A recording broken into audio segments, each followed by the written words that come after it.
Black holes. We've all heard of them, and I don't just mean that mysterious place where all your loose change seems to disappear to, otherwise known as your children.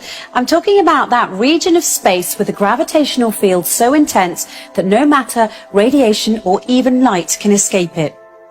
There's a joke that astrophysicists like to tell, and it goes something like this. A star walks into a black hole, but it doesn't seem phased. The black hole turns to the star and says, "Sir, I don't think you understand the gravity of this situation."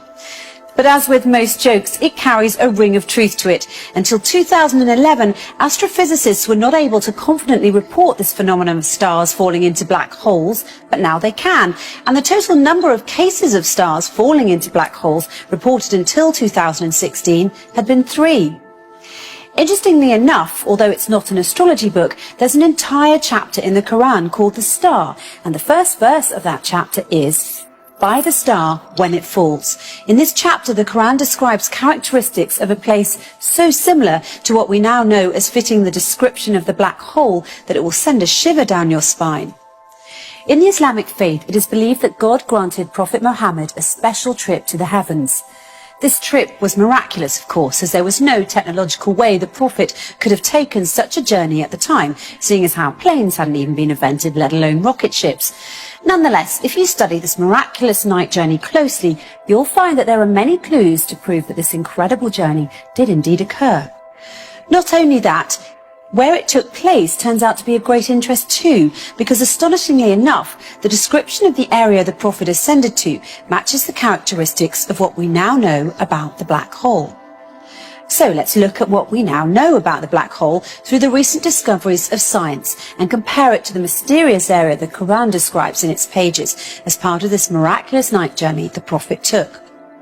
Firstly, in verse 16 of chapter 53, the Quran describes this place in space as very dark. In fact, it describes it as darkness covered or draped in darkness, which is not surprising. Space is a pretty dark place.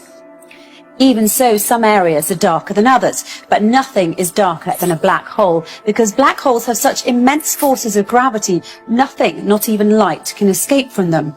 That's why they're black. And because they're black, they are veiled from direct observation.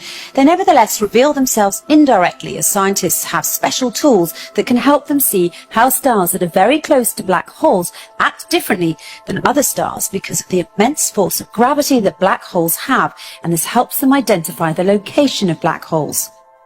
Secondly, according to the Quran, when ordinary people look at this dark area in space, they can't see it directly as their eyes bypass or surpass the boundary of this area, and they only see beyond it or around it. It's almost as if this area behaves as a lens. Science, it turns out, has a term for this. It's called gravitational lens. Let's take a closer look. Normally we think of light travelling in straight beams, but near a black hole, the powerful force of gravity bends and warps rays of light around it, creating a visual imprint on the surrounding material. Astrophysicists have proved that a black hole bends light to act like a cosmic magnifying glass, giving astronomers a view of an even more distant galaxy behind it. And this, my friends, is what we call a gravitational lens. However, the Quran brings our attention to an interesting fact regarding this matter in verse 17 of chapter 53, when it says, "The eyesight of the Prophet Muhammad did not swerve, nor did it pass beyond the boundary. He certainly saw it as one of the greatest signs of his Lord." Could this verse be alluding to the fact that the Prophet Muhammad actually visited the black hole and looked at it directly?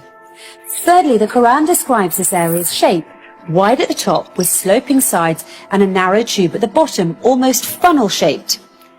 In verse 14 of chapter 53, when it says, "By the finite jujube tree," it is likened to the shape of a jujube tree, which fits the same description as the one I just mentioned. A black hole makes such a deep dent in space-time, and that's why it appears to look like a funnel. Despite the black hole's effects on the movement of matter and its tremendous suction power, the black hole's space-time dent remains hidden behind its event horizon, and it's always surrounded by an area which does not allow light to escape and therefore cannot be directly observed. And fourthly, once again, in verse 14, chapter 53, by the finite jujube tree, the Quran reveals that this area is finite. So how does this claim stack up with the science? Until recently, it was assumed that black holes had such an infinite strength of gravitational field that occurs deep within them, ensuring that nothing, not even light, can ever escape them, and a trip into a black hole is a one-way journey. Once you cross the event horizon, the point at which light can't escape, there's no turning back. But researchers such as Georges Poulin, Rodolfo Gambini and Gerard Hooft have recently been able to prove otherwise and show that energy can escape black holes and that black holes are finite. This essentially means that black holes don't end in an infinite density, but rather act as a portal to another universe. The acclaimed British physicist Professor Stephen Hawking supports this claim and further suggested that there could be a way out of the black hole when he famously said, "If you feel you're in a black hole, don't give up. There's a way out. It might have a passage to another universe, but you couldn't come back to our universe. So although I'm keen on spaceflight, I'm not going to try that." In conclusion, the Quran swears by the star when it falls that the Prophet Muhammad travelled through space and reached an area which, according to the Quran, is one of God's greatest signs, an area that is much darker than its surroundings. This darkness hides its funnel jujube tree shape underneath, and no one can see this area directly, as his or her eyesight will swerve and pass beyond its boundary. Finally, we're told that this area is finite and a portal to another universe. So it would seem that the Quran and astrophysicists agree, as the way in which the Quran describes this mysterious area matches what we now call the black hole. However, the Quran takes it one step further by asserting that it is, in fact, a portal to heaven, a claim which science has yet to prove. But if past experience is any indication, it's only a matter of time before science catches up to the scientific miracles already contained in the pages of the Quran.